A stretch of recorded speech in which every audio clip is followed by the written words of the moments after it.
It is a glorious Texas Sunday morning here just outside of Austin at Circuit of the Americas as we are heading into our final day of action for the Pirelli World Challenge Grand Prix of Texas. Welcome, everybody. Glad you're joining us here on our global webcast. I'm Greg Creamer, joined by Calvin Fish. Jeff Lepper will be down in pit lane. And we are looking forward to a great day of racing here. One thing we do want to point out, as we always do on this second day of actual racing, that we are in the midst in each of our calls for the GTS race coming up, and for Sprint X and the touring cars a little bit later on. We will be building and putting together the CBS Sports Network show. So there are times we're going to be laying out, having conversations with producers, etc. And so we may have some layout time.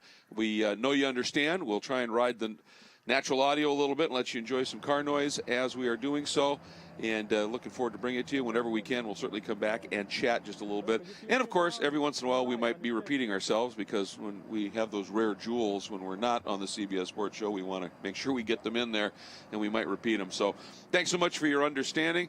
There is a look at that stadium section exit. There's the 251-foot observation tower that has truly become an iconic landmark here.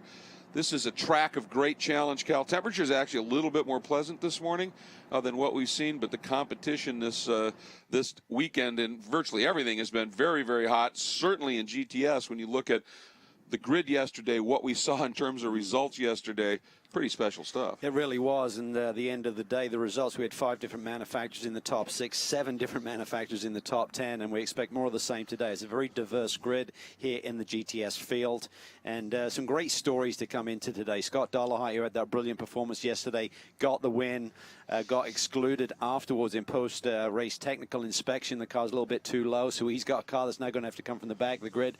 And for a kid who'd not driven since the last race last year, I mean, what a performance. I thought he'd be rusty. I think it was maybe his best performance ever. So he's got a fast car. He's got a lot of work to do today. Yeah, and there's been some other developments as well. We also have, we saw the wreck of the number 64, Brent Meredith, coming out of turn 18, just got it a little bit wrong, and as a result, had a pretty good impact with the barriers. You see that car now at the back of the track. His time had been good enough for a 14th overall start position. However, they said that he rung his bell just a little bit. They didn't feel comfortable having him back in the car, and so as a result, the car is going to be taken over by Jonathan Miller, and so that's going to be something we're going to be watching as this race unfolds. And to get thrown in the middle of a weekend, always a little bit difficult, and especially against this rather stellar field here as we get ready to go. And the irony is of course, when Dollarhide got moved to the back, that gave Ian James his 5th win in the last 7 races, and has kept him a little bit more lively in this title. Yeah, and if you think about it, Parker Chase had that position on Ian James until the run to the checkered flag. Very good point, yeah. I'm sure he was disappointed yesterday in losing 2nd position to 3rd. That was in effect for the win. So I'm sure he's going to try and come back strong today. The Ginettas, very fast. They had to start from the back yesterday and been a little bit light after the qualifying session. But Harry Gottsack is going to be starting from the pole. Parker Chase's teammate right behind him. Drew Staveley in the older Ginetta model is in the thick of the action as well. And I'm interested to see what Martin Barkey could do. He didn't have a great qualifying run for yesterday. Was back in the pack a little bit. He starts 4th today, and he was certainly plenty racy during the race yesterday as well, and we'll see what he's able to do. For Dakota Dickerson, the young AM driver who was so impressive yesterday and ended up leading for a large chunk of the race, he will start back in the 8th spot, and I think it was a real learning experience for him. We'll talk a little bit more about that as we get into the broadcast just a little bit, but he's going to be someone to watch, I think, and we are getting very close to the command to fire the engines up and get this one underway. Of course, this will be round 16 of 18 for the Pirelli World Challenge GTS Championships.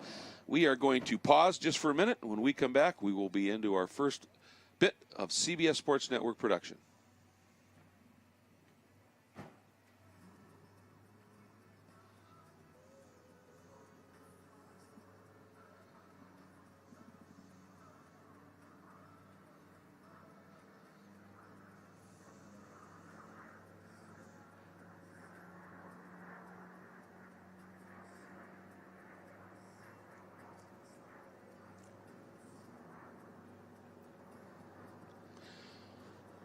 Welcome back, everybody. The command has been given at the front of the grid for the Pirelli World Challenge GTS round 16 of the championship. Harry Gottsacker on pole, the number 69 Ginetta to the right of your screen, and the number 99 Maserati of Jeff Courtney. Just a front row that gives you an idea of the variety in this championship. Field is about to be released on their installation lap. Remember, second race of these doubleheader weekends. It is always a standing start. Great to have you with us. Just love the sound and the variety that we have here in this field. And you see the cars rolling off. And of course, leading them around as they head out on track will be the Cadillac ATSV safety car. And a great partner from Cadillac, providing us with a couple of key vehicles. This one, of course, at the front of the field, and also at the back of the field, the Cadillac Escalade medical vehicle as well, as it will follow the field out. Looking forward to this one. It's going to be, I think, pretty intense here. And Cal, that leads us nicely into our Pirelli keys to the race. And I think looking back at what we saw in yesterday's round, lessons learned. Yeah, for sure. It was very hot here yesterday, and we saw some of the cars start to fade a little bit with tire degradation towards the end of that race. So they'll certainly make some adjustments on that, but it's a lot cooler here this morning, Greg. Earlier start time for the second race, and I think that will factor into how the cars proceed through this 50-minute sprint race. And something that's really quite fascinating to potentially see unfold here would be the second of them. It's the drives for 5 for Lawson Aschenbach. Yeah, good play on words there, Greg. Lawson Aschenbach going for an amazing 5th Pirelli World Challenge Championship. He can do it here today. The way we look at the points possibilities, a top 5, even if Ian James, who's currently second in points, wins, would clinch the deal for Lawson. I'm sure he'd like to get that tucked away, but talking to the team this morning, they said we're not so worried about that right now. We know that will come our way. Ultimately, we're more focused on that Manufacturers Championship, which is very tight. That it is, and it is, of course, very, very important for them as well. It tightened up yesterday, that's for sure. And, of course, there's always other developments that unfold after the first race of a weekend. For more on that, let's get down to pit lane and check in with Jeff Lepper. What are you hearing, bud? Well, for those of you that watched the broadcast there yesterday and saw Dakota Johnson and that ANSA Motorsports crossbow, really the class of the field all race long, accidentally coming out of turn number 11, hit the pit limiter switch, causing that car to really go to default mode, had to reset the computer, get going. His race was done. He's coming from about mid-pack to go back up through that field again. And your race winner yesterday, Scott Dolehite, ride height infraction in post-race tech. He lost that win, and he has to start from the back of the pack. Local boy, can he come back through the field once again and clinch the win here today?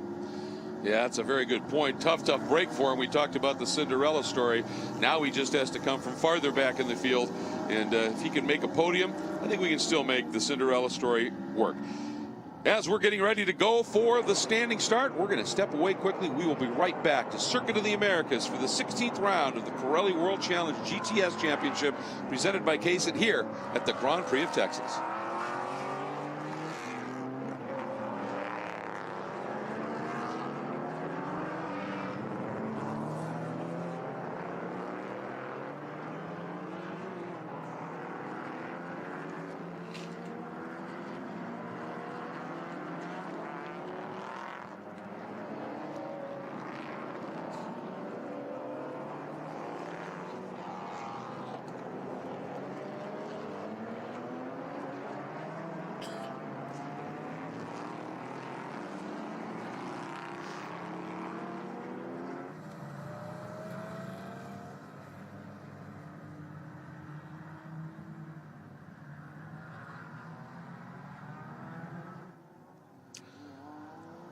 We are back, everybody, as the field coming around to take station for the standing start.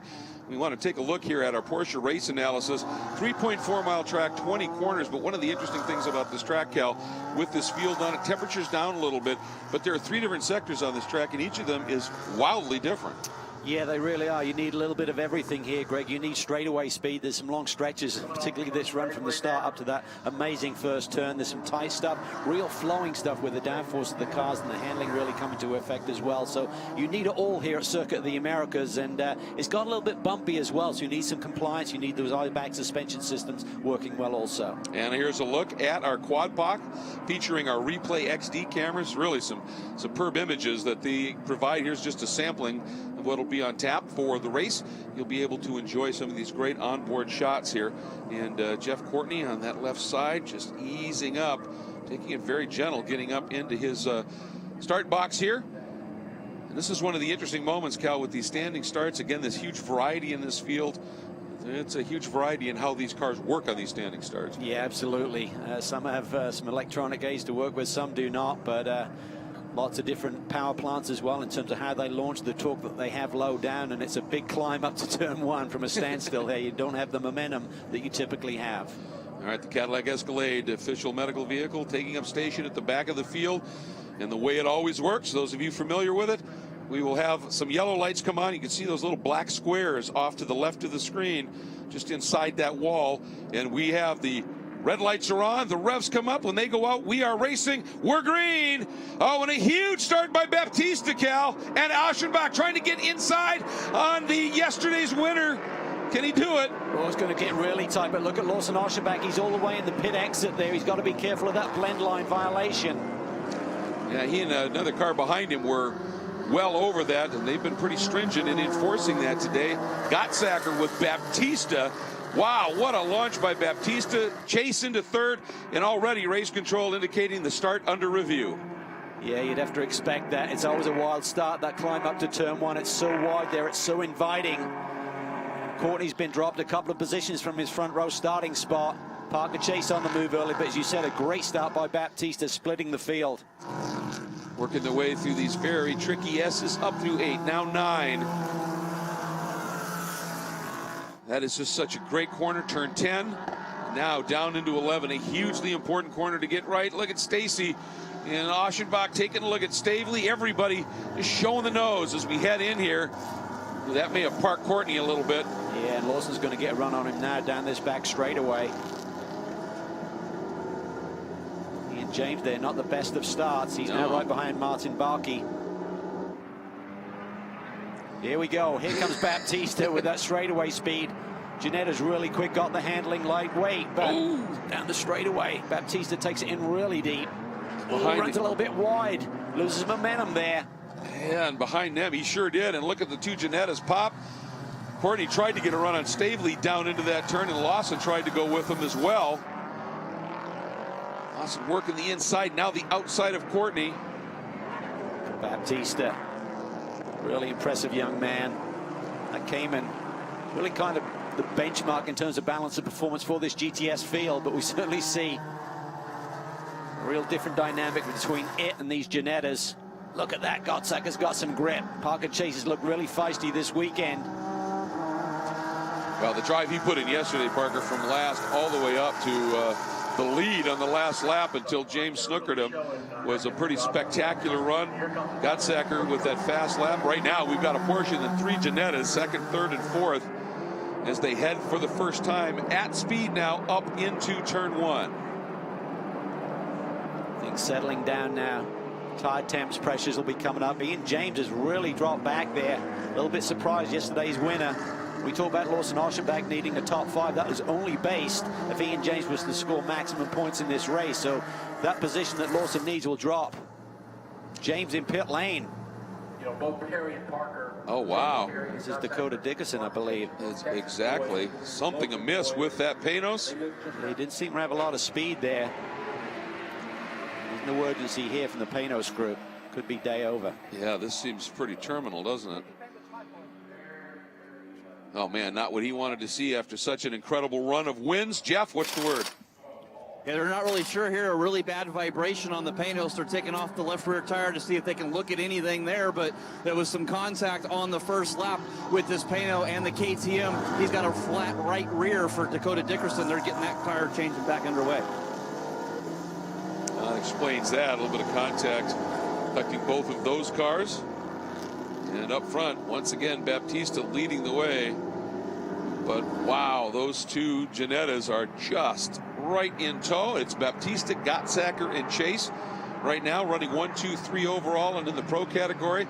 Keith Jensen leads in the GTSA category, followed by Carter Young and the 0-4 of championship leader George Kurtz. We'll be right back with more from Austin.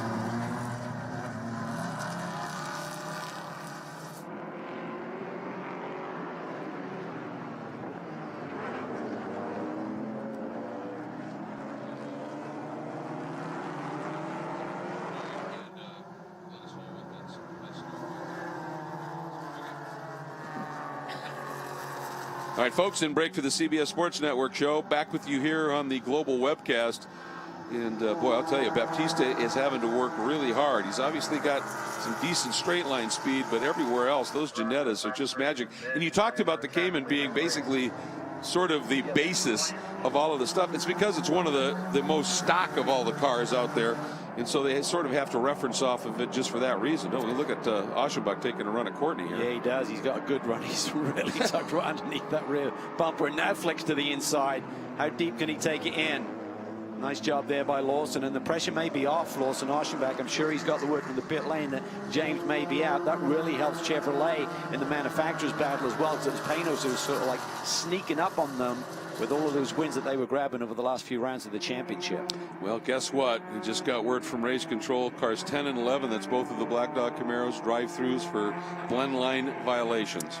Yeah, I thought when he snuck over there, I mean, it's very rare that you see Lawson Aschenbach run afoul of the rules. He typically talks it through with the stewards and what he's allowed to do in terms of curbage use, track limits, and a little bit surprised that he went for it so early.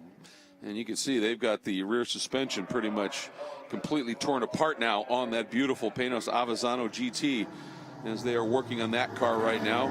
Aschenbach able to get around Courtney on that lap. That would move him up into fifth, and again, not really relevant anymore in terms of needing a fifth to clinch the championship, with James in pit lane losing lap after lap at this stage. The other guy that kind of surprised me here, and again, it's not a car that gets off the line well in these standing starts, is Martin Barkey, who was started in a fourth spot and Chase on his faded to teammate. eighth. Oh, Chase was dipping down to the inside there in the brake zone for turn 12. May have been a change of position there between the Ginetta teammates. Yes, there is. Parker Chase up to second. they both had great drives in that race yesterday. And that little bit, though, look, I mean, that just tells you how close, and the momentum changes here. That little side-by-side gave Baptista a little bit of breathing room.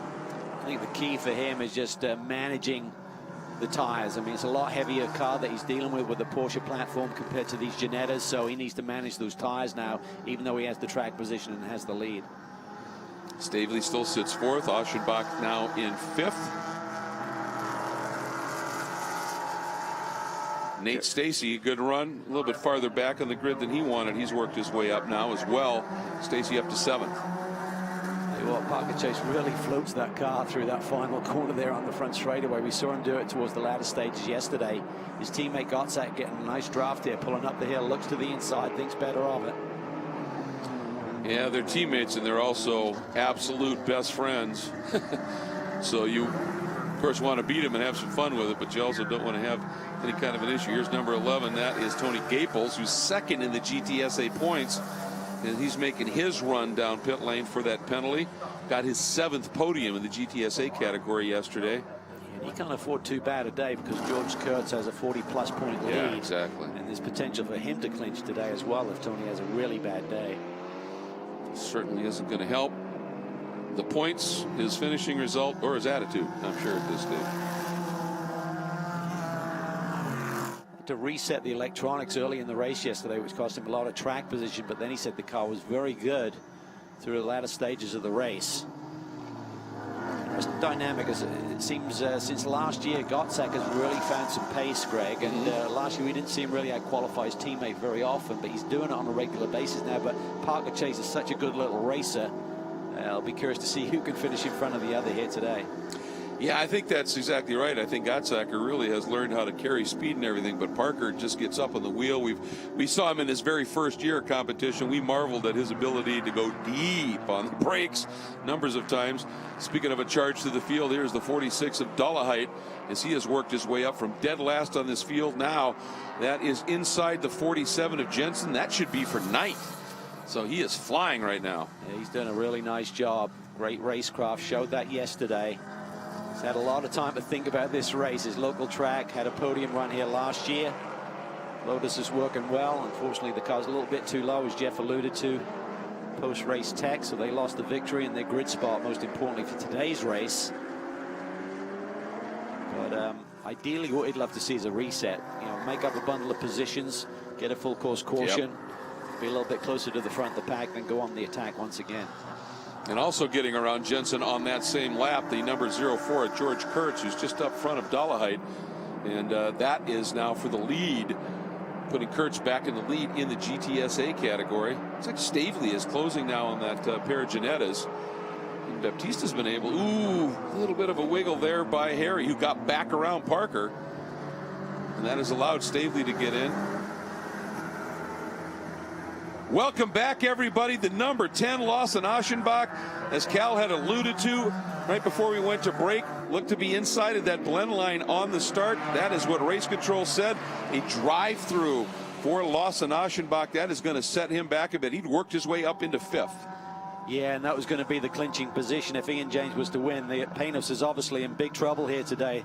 Probably the saving for Lawson Aschenbach as he's cruising down pit lane, has seen that Panos sitting idle in pit lane. I'm sure for Lawson, that's not the way he wanted this to play out. He's a racer. He wants to win it in straight up competition here. But tough run for him. But as you said, it's maybe a little salve in the wound, if you will, because of the Panos. And things go your way sometimes. A great start by Baptista up into the lead, and he gets our Optima Batteries Best Standing Start Award, up 4 spots in that Flying Lizard Porsche Club Sport MR GT4 category machine. So a great opening lap.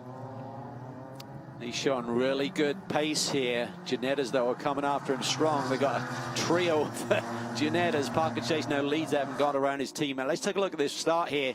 See Lawson Aschenbach. Ian James didn't have a great start there, but watch right here. This is where he gets into trouble. He's got to get back over, but he can't because Ian James is to his right side. So Lawson Aschenbach utilizes that pit lane, and that is a no-no with the stewards, and his teammate ran afoul of that as well.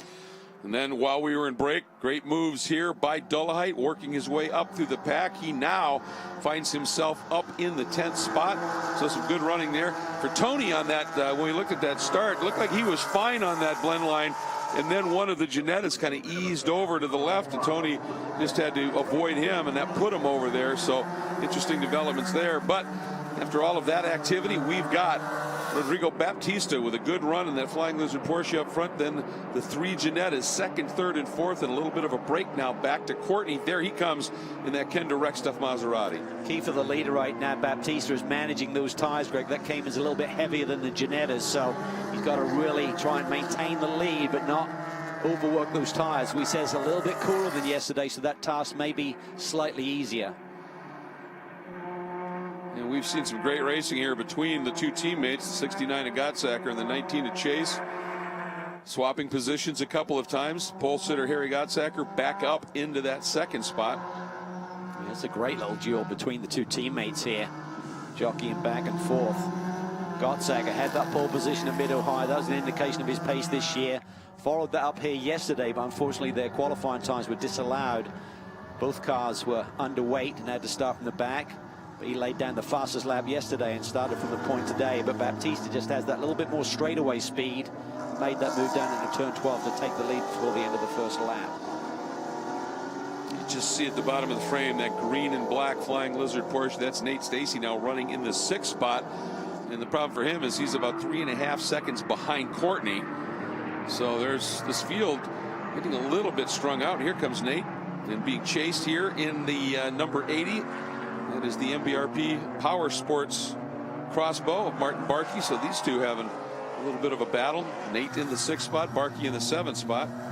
Nate coming off a great weekend in Utah where he scored a podium run there with his Porsche Cayman, learning the nuances of this car versus the car he'd raced previously in this championship. Spoke to him on the pre-grid this morning, Greg, and he said didn't really click together yesterday. He said, I looked at the data afterwards and realized that I got the brake balance in totally the wrong spot. So he said, I think I'll be stronger here today, and he's certainly true to his word right now. Yep, looking mighty strong. He is right now. But up front, it is his teammate Baptista leading over the 2 Ginettas of Gottsacker and Chase. That's your top 3 overall. And in the GTSA category, the McLaren of George Kurtz leads right now over the 47 Porsche of Jensen and the similar Porsche, the number 7 of Carter Young. We'll be back.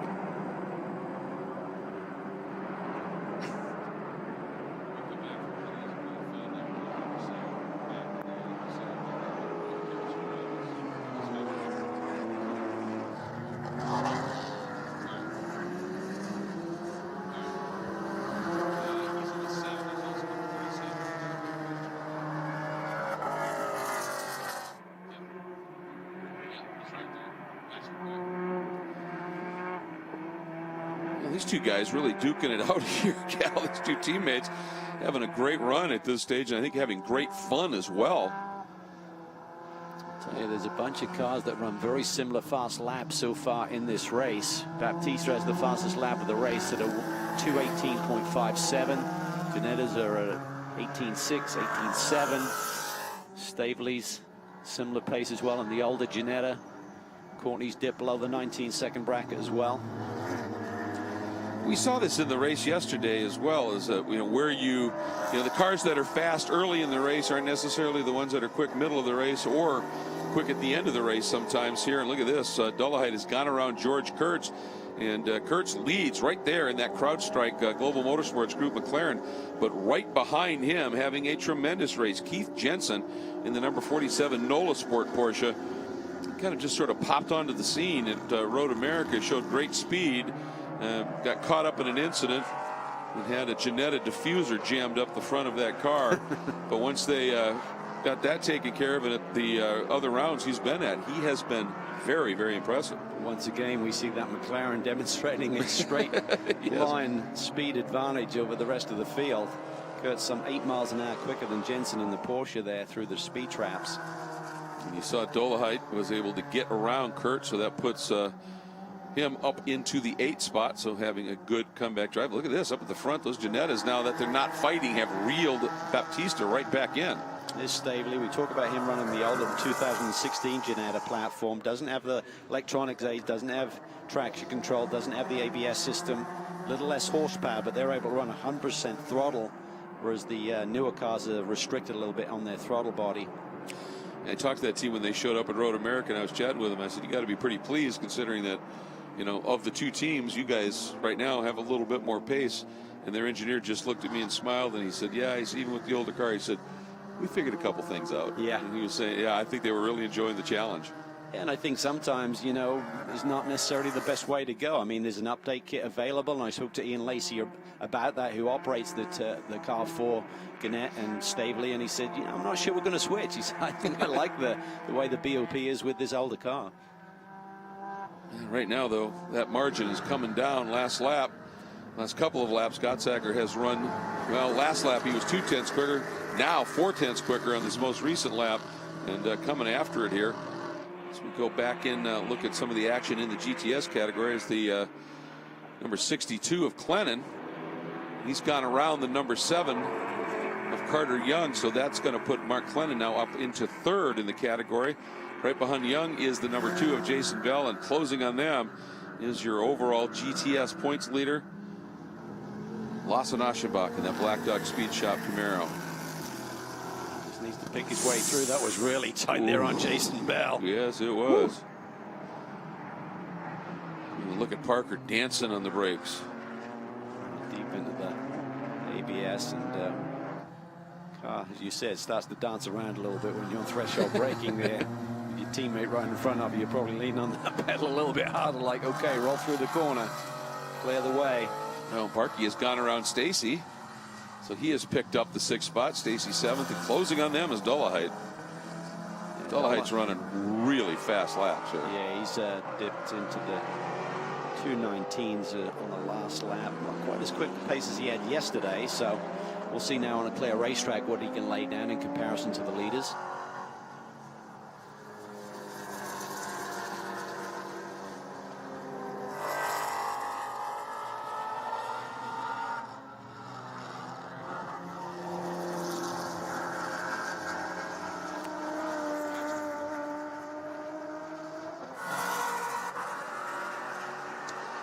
All right, folks, we're going to be coming back with our CBS Sports Call in just a sec. Stay tuned.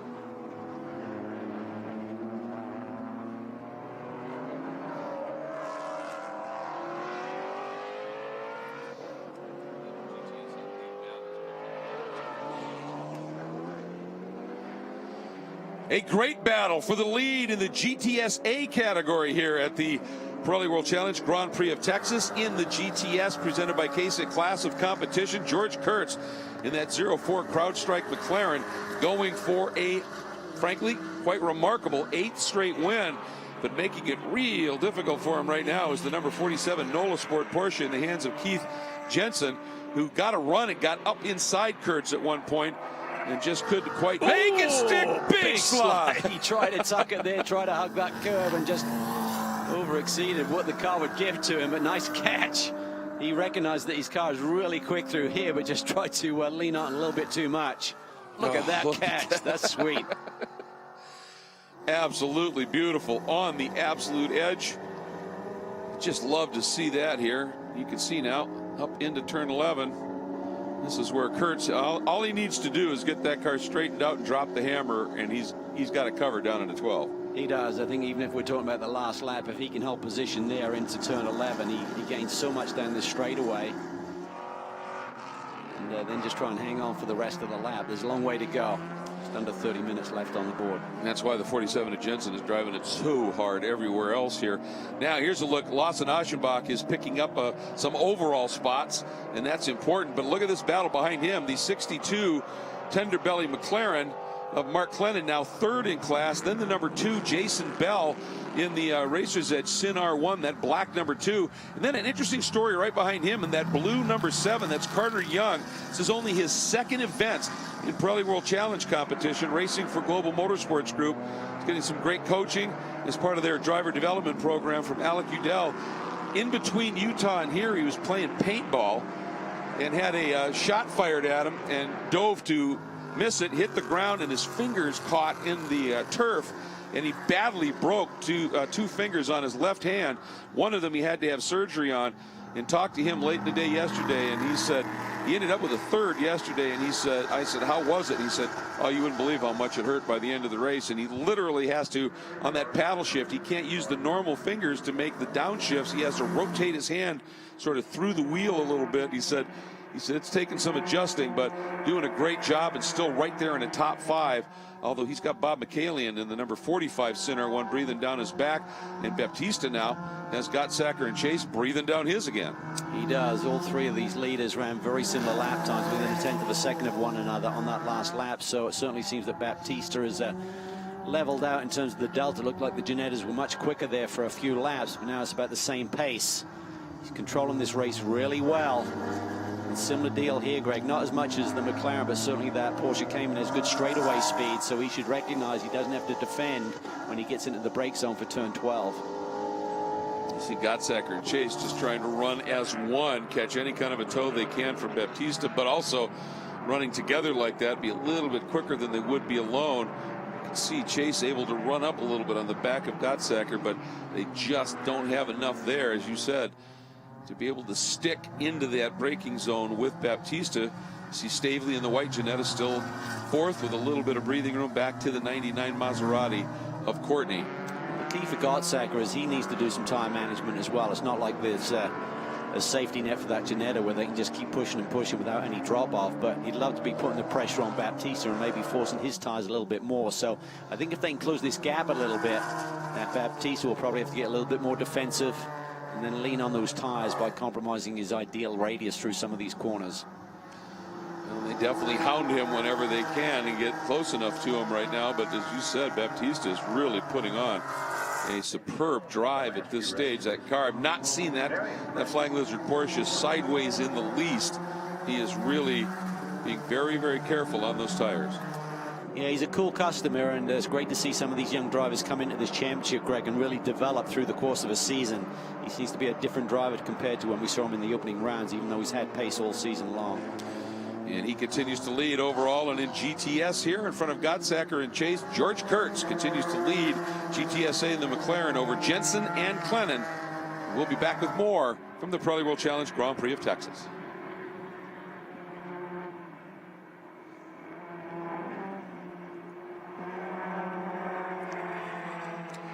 Back with you here on our global webcast.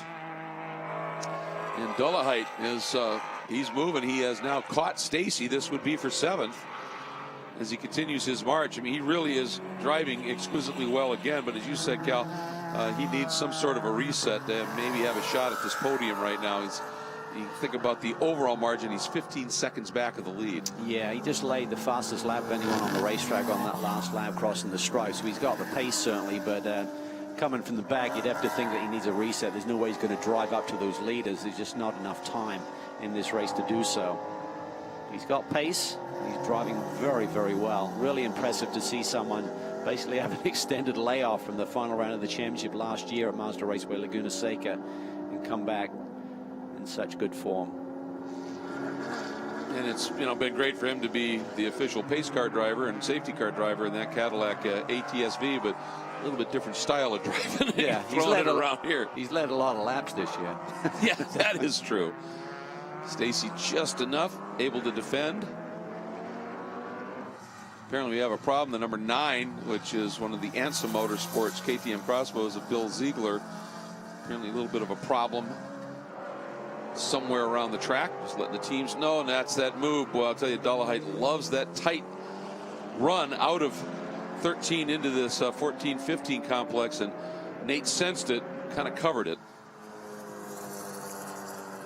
Great little battle here. Very respectful of one another. You can see that Lotus just able to tuck the lines a little bit better, just generating more grip, it seems. I'm sure there was a roller coaster of emotions here last night, having grabbed the victory, stood on the podium, and then to lose it in post-race tech. But that's racing. I think he brushed it off and reset, refreshed this morning, and ready to go. Yep. And I mean, yeah, you know, to have that possible win at home. Look at this. He is fighting for it. Nate realized that he had got down the inside, so now Nate wants to open the radius up, see if he can a little lock up there from Dolomite. And there's Ziegler, so he's not in a good place. No, he's not. If that car can't get moved, I would think Dolomite might get his wish.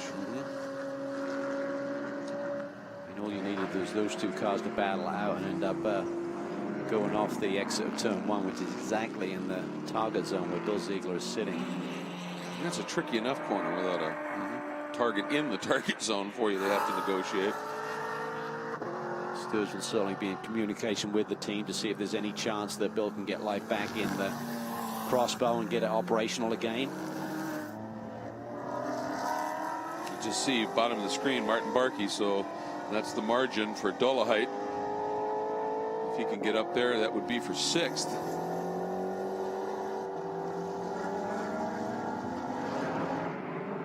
This little battle is heating up again up front. A couple of car lengths down at the end of that straight.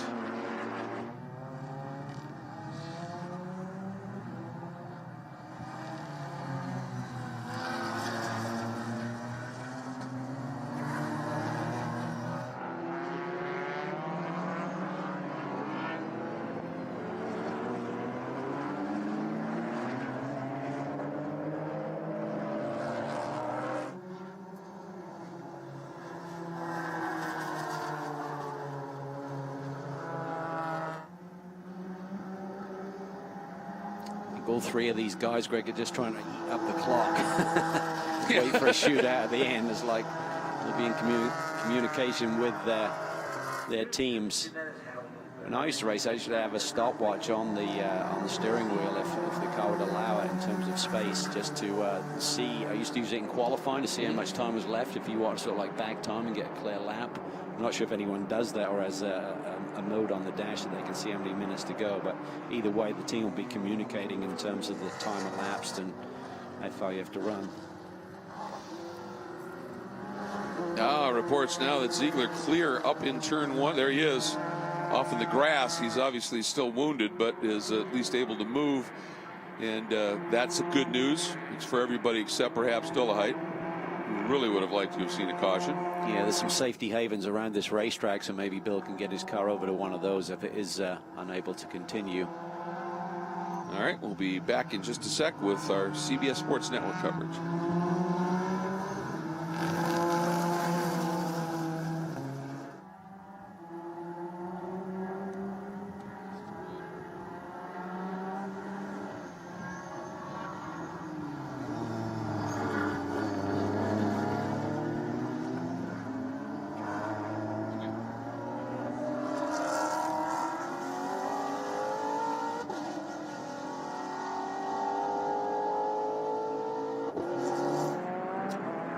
Harry Gottsacker in the Performance Motorsports Group. Ginetta right on the tail of Rodrigo Baptista, the closest he's been by the time they got down to the end of this long straightaway here at Circuit of the Americas for the Pirelli World Challenge Grand Prix of Texas. But right at the end, you can see that number 3 just easing away just a little bit.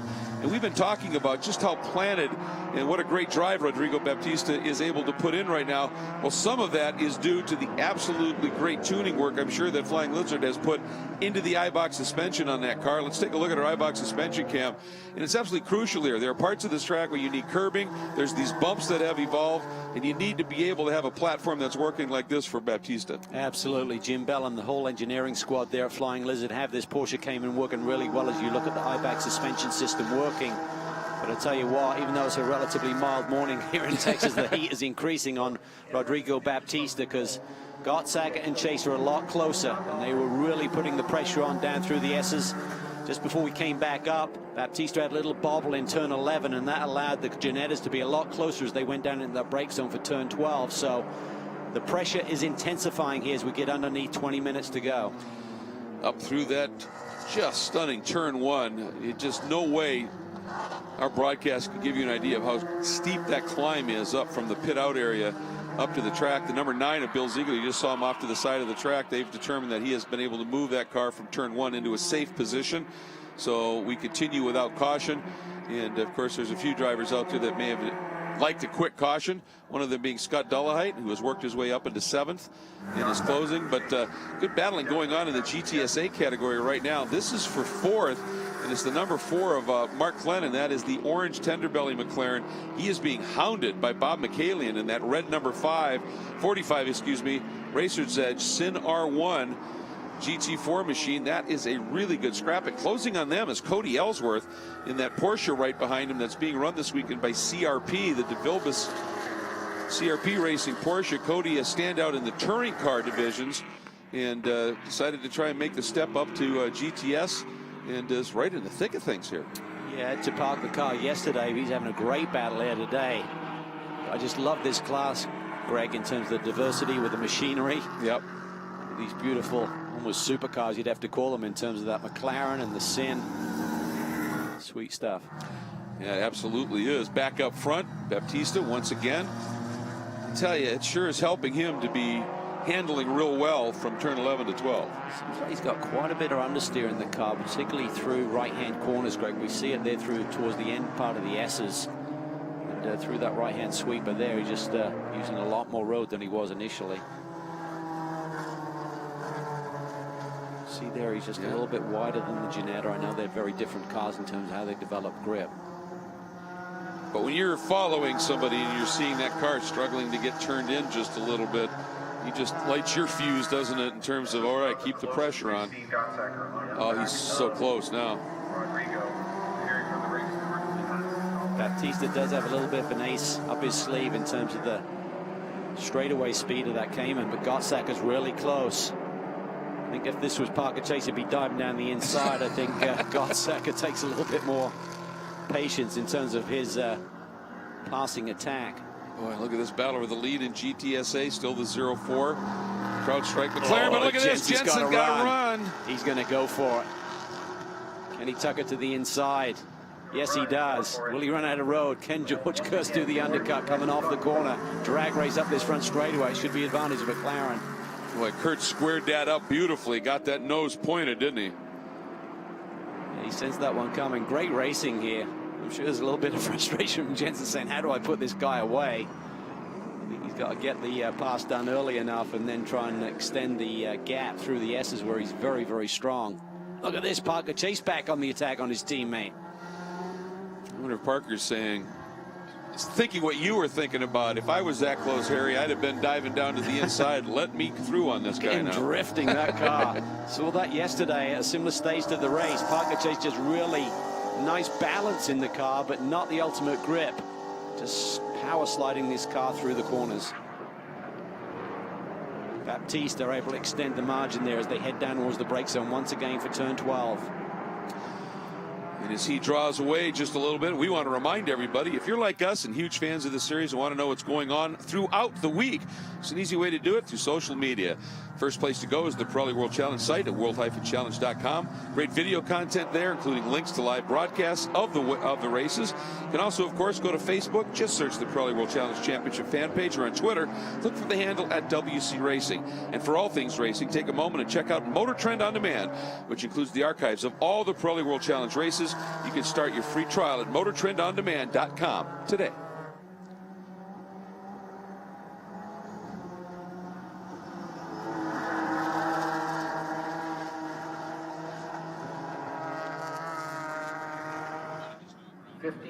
Fifteen minutes to go.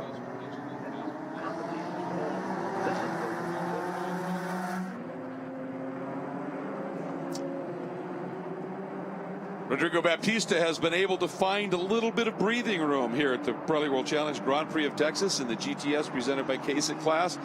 Harry Gottsacker, who was right on him just a few laps ago, has drifted back just a little bit. Parker Chase still right there in third. They still have a margin of some 3 seconds back to the fourth place car. Another Ginetta, the Ian Lacey Racing entry of Drew Stavely, who's got another 3 seconds to Courtney. So things are kind of settled right there. We've got great battling certainly in the GTSA category. Lawson Aschenbach has fought his way back up into ninth, and Scott Dullaheit has worked his way up into seventh. Now he's trying to figure out if he can catch Martin Barkey, who's pushing hard. And for Aschenbach, with that run up into the ninth spot with the problems for James, he might still be in a pretty decent position to walk out of here with a fifth Pirelli World Challenge championship.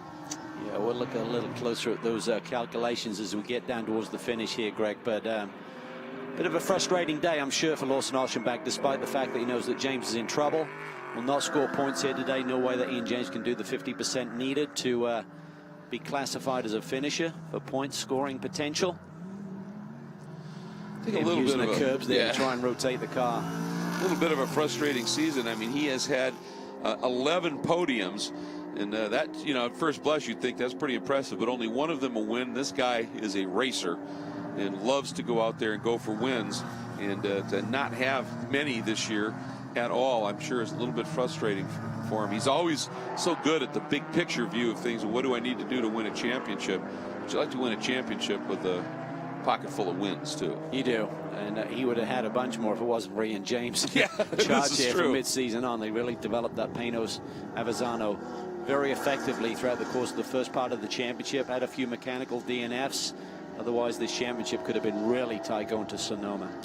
Watching this great little battle here for the fourth place in GTSA, 13th overall. That orange McLaren lead car here of Clennon in the tender belly entry. Right behind him, the Racer's Edge Sinar 1 of McCallion, number 45 right behind them. The 22 of Ellsworth. Cody Ellsworth doing a nice job in that CRP DeVilbiss Hawk Performance Porsche, and behind them Carter Young with those broken fingers, just trying to hang in there. And he told me how much it hurt in yesterday's race. It certainly doesn't get any better when you got another race right on top of it here on the next day. So he's doing a great job just to hang in there, Cal. Yeah, he really is. Great performance, just digging deep. Great little battle.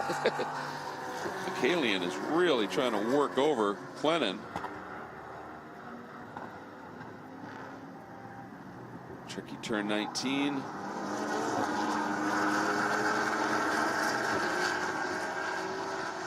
Ooh, Ellsworth carried a lot of speed out of it, didn't he? I thought he was going to peek down to the inside there as they went to the turn-in point, but he didn't. He thought better of it.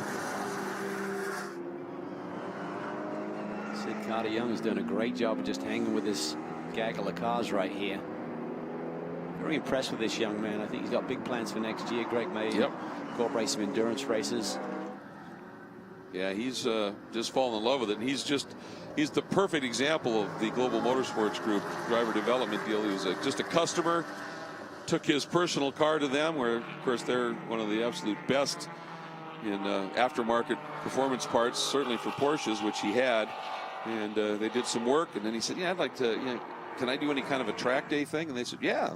So got him set up with some stuff out at Thermal Club, a little track in the Palm Springs area, and he was able to go out there and showed some pretty good speed, and eventually he said, yeah, I might want to try some racing. And you know, drivers like Alec Udell as part of the coaching program, they got that all worked out.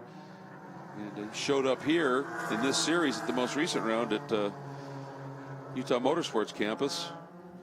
It was quite impressive and had a great run yesterday. So doing it all today with that badly damaged hand. Meanwhile, Gottsacker and Chase. Parker has gone around now and picked up that second spot from his teammate. But again, that little bit of dicing between the two of them. Look at the margin. This is about as big a lead as we've seen. It's almost a second and a half now for Baptista. Yeah, it looks like the Hanley's gone away more on the Ginettas, which we didn't anticipate. We thought it would be the other way around. So Baptista's obviously managed his car on the tires very effectively in the first 40 minutes of this race. That was a handy margin. As we watch Parker Chase now, can he get after it here in these final 10 minutes and go get this number 3 Flying Lizard Porsche? And you were just talking about it, Cal. You don't see him throwing this car around sideways or anything. He's understanding what he needs to do with these tires. And all of that comes through a great setup on the car in this iBox suspension as we take a look at the iBox suspension cam. Yeah, working very effectively. Baptista and Stacy giving Jim Bellum, the engineering squad at Flying Lizard, the right information to now get this Cayman working really well. The suspension system, as you can see there. A few more bumps now this year, Greg. Certainly there's been some harsh winters here in Texas. A lot of rain over the last couple of winters actually has caused a little bit of heaving with the road. Some more bumps to deal with. And he exits turn number 11. Plants that throttle, which is working real well on the straights here as the rest of the top 5 come into view. And as you see this great field on their way, if you're like us and are big fans of the series and you want to know what's going on throughout the week, just do it through social media. First place to go, world-challenge.com. Great video content there, including links to the live webcast of the races. You can also go to Facebook, just search the Pirelli World Challenge Championship fan page, or on Twitter, look for the handle at WC Racing. And for all things racing, take a moment and check out Motor Trend On Demand, which includes the archives of all the Pirelli World Challenge webcasts. You can start your free trial at motortrendondemand.com today.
I saw a big change in this great battle here. Clennon was in 4th and looked like he just overcooked it heading into turn 11.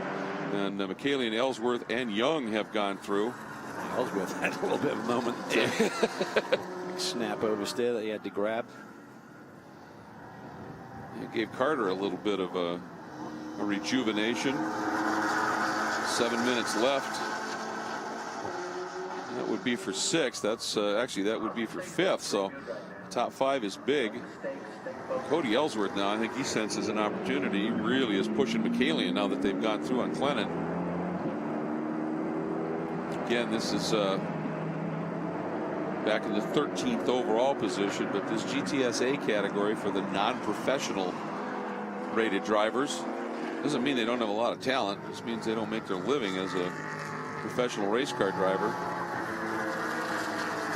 They often put on some absolutely superb racing, as we're seeing today. George Kurtz still leads the class, and he has been able to open up about a second and 1.8 seconds over the 47 of Jensen. And Bell in the number 2, the team car to that red number 45, the black number 2 of Jason Bell, sits 3rd, but about 4 seconds or so off of Jensen. We're going to pause real quick. We'll be right back with our CBS Sports Network coverage.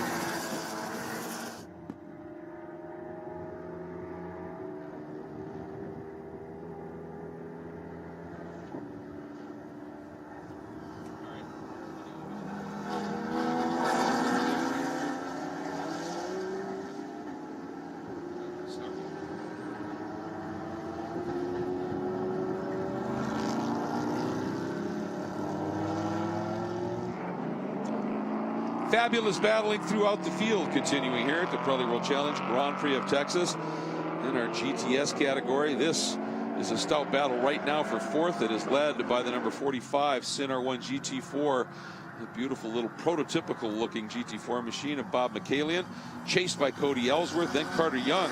And it had Ben Clennon right there where you see him hit that bump, Cal, and that just totally unsettled the car. Yeah, it just gets really wide, probably into the ABS there, which will slow you down some, but not effectively. And you can see he runs wide, and the battle continues. Well, literally a bump like that, when the car completely unloads suddenly, it can almost confuse the ABS sometimes, can't it? Yeah, absolutely. And suddenly it's leaning into it, and it's not a safety net. It's not like it's just going to get you around the corner. It's just going to stop the wheels from locking up. If you're carrying too much speed, you can see the effect there. You just go straight on. But up front, Baptista has managed this race very effectively. The Ginetta boys have switched positions again. Parker Chase is now up to second, and seeing if he can dig deep and do anything with under 5 minutes to go. We saw him be able to close up on Ian James yesterday and give him a real run. But I think that Porsche just, it looks so balanced right now. Everything's working. It's got a little bit of a straight line advantage, as the Panos did. But I think maybe the Porsche right now in the twistier bits, Cal, is in a little bit better shape than that Panos was yesterday. And it's making it tough for Parker and Harry here at this stage. It really is. Parker Chase has been floating this Ginetta through these corners. But Baptista's done a really good job. I think he may have a little bit of understeer in the car, or he's just running a much wider line through some of the corners to not really overload, particularly that left front tire. If he can hang on to it, this would be a fourth win on the season for Baptista. He's always been right there and fast, but just hasn't been able always to be able to put the wins together. This is the battle for the lead in GTSA, and it's still the 04 of George Kurtz in that CrowdStrike GMG McLaren.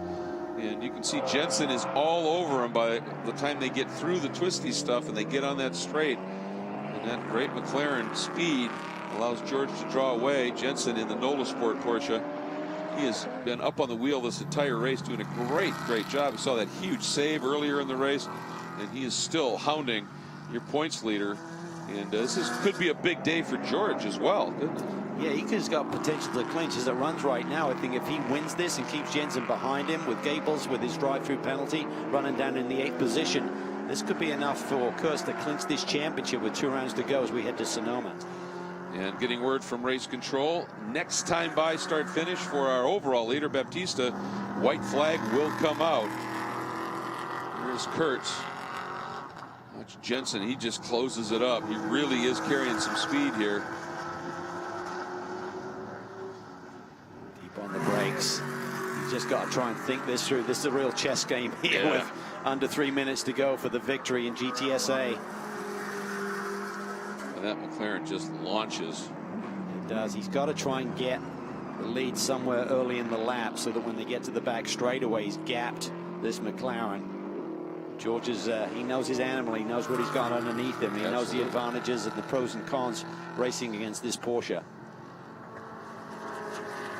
This is where that lead gap will be eaten into, I think. Absolutely. I mean, that McLaren from 20 up into 1 makes a lot of that margin that he's got right now. And right Jensen here, there. It's like the Pac-Man coming after you. Well, here's Baptista heading down into turn 12, and a few more corners. The white flag will fly for Rodrigo. You see these guys really starting to dance a little bit through the apex area of the corners. Parker Chase really having to hang on there. He's trying to dig deep and try and get every ounce of speed out of that Ginetta. And in the background, I think I just saw Courtney get inside into 12 on Drew Stavely. So Jeff Courtney may have just picked up a 4th spot here. Solid season for Jeff Courtney in that Maserati. Really putting some tremendous performances. Started from the front row. He's had some great qualifying runs, some great fast lap times earlier in these weekends to put himself in a good qualifying position for the 2nd round of the championship doubleheaders. Here we go through the final turn, turn 20. White flag greeting the Porsche from Flying Lizard Motorsports of Rodrigo Baptista, with Chase and Gottsacker and Ginettas following through. And then, did Courtney get that pass done on Stavely? They were side by side. He did. He just goes by start finish, and he is now up into 4th. Drew Stavely slipping to 5th. Can Baptista continue to do what he's done since turn 12 on the opening lap, lead this race?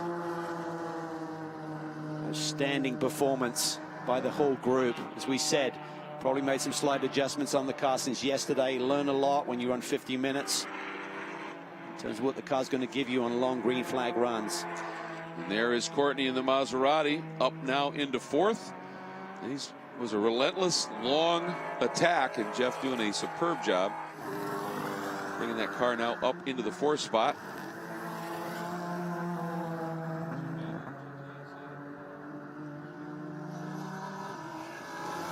Up and through that very tricky turn 9, an important turn run through turn 10, that fall away high-speed sweeper.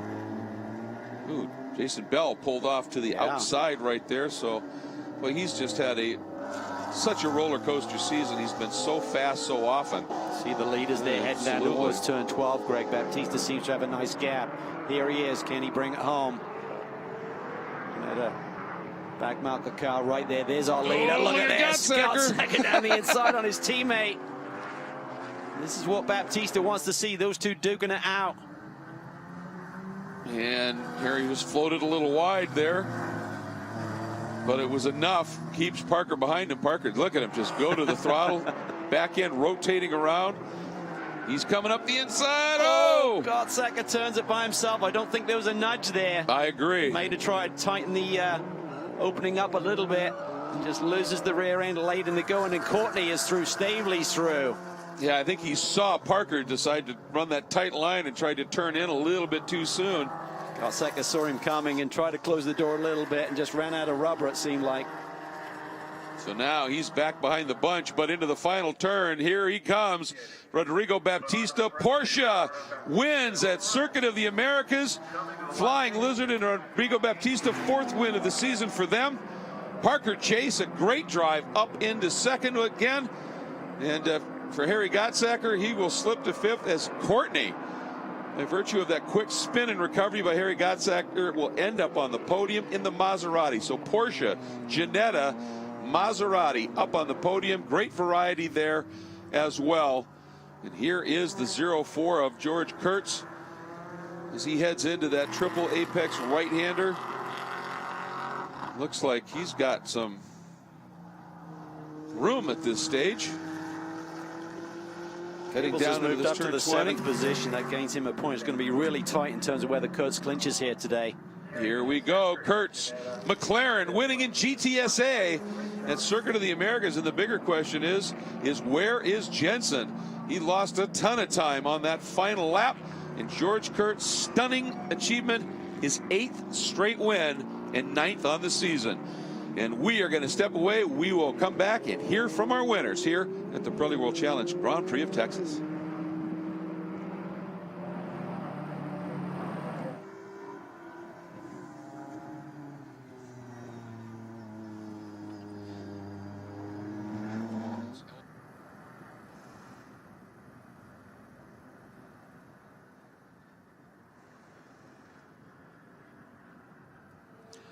All right, folks, we're just going to lay out here. We will be back with our interviews for our CBS Sports Network show in just a couple minutes.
Your podium makes its way into the victory circle area. There's Parker Chase with a great run to second. But in with his 4th win of the season, Rodrigo Baptista in the Flying Lizard Porsche. Boy, huge achievement today for he and that team, and they gave him a race car. That car obviously was working incredibly well, and we know the guy can get up in the wheel and get the job done. Yeah, that was a masterful performance. I mean, he certainly had speed, made the early moves, and then managed it beautifully. I mean, we all thought that the Porsche's tires may go off a little bit quicker than the Ginetta's. Reversal right there. Beautiful race. Yeah. Look at that. Crew absolutely delighted, as you can imagine. And this fine young talent's going to get that helmet off.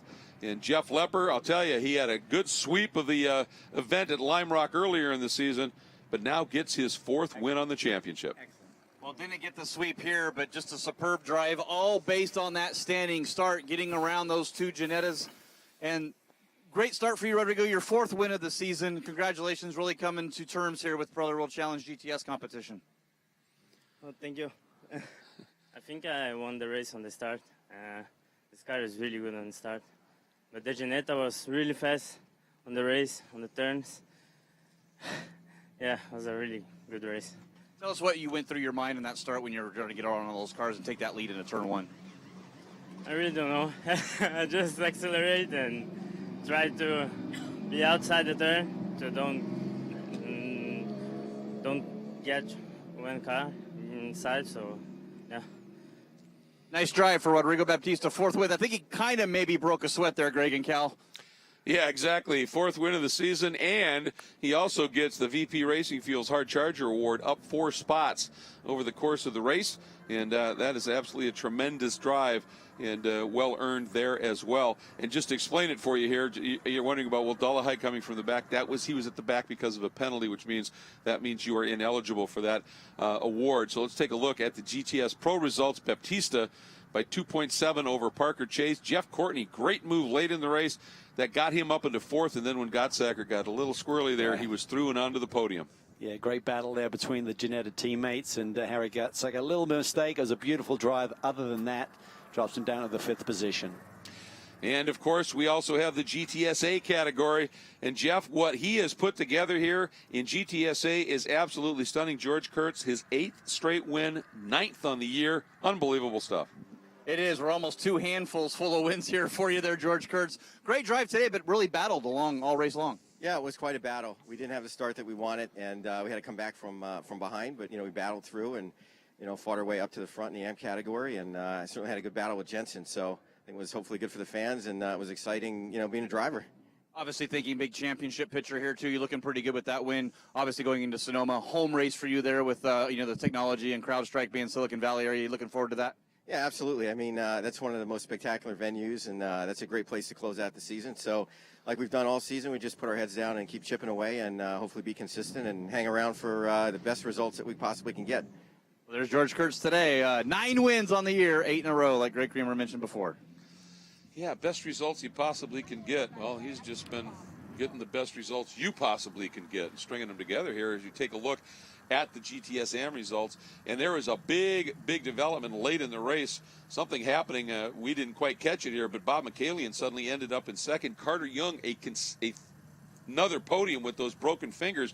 Glennon 4th, but Gables suddenly up into 5th. That's kind of confounded the old points tabulators Yeah, here. it's tight. It's really tight. It's within a point or two. I'm not sure if Kurtz has actually clinched here today or not, but it's certainly all over by the shouting, I think. Yeah, incredibly close if he didn't. One guy who did, well, a 5-time Pirelli World Challenge champion, Lawson Aschenbach, gets it done today, and he's with Jeff.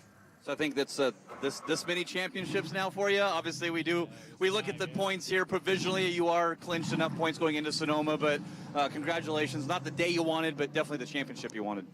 Obviously, pleased with the championship, and I got to say thanks to Black Dog Speed Shop and Chevrolet. The GT4R has been a great car all year, and sort of makes up for the situation we were in last year. But all the hard work and dedication by everybody at GM, Pratt & Miller, and all the teams, really showed this year. And to be able to get this championship is a big thing. But we're not done.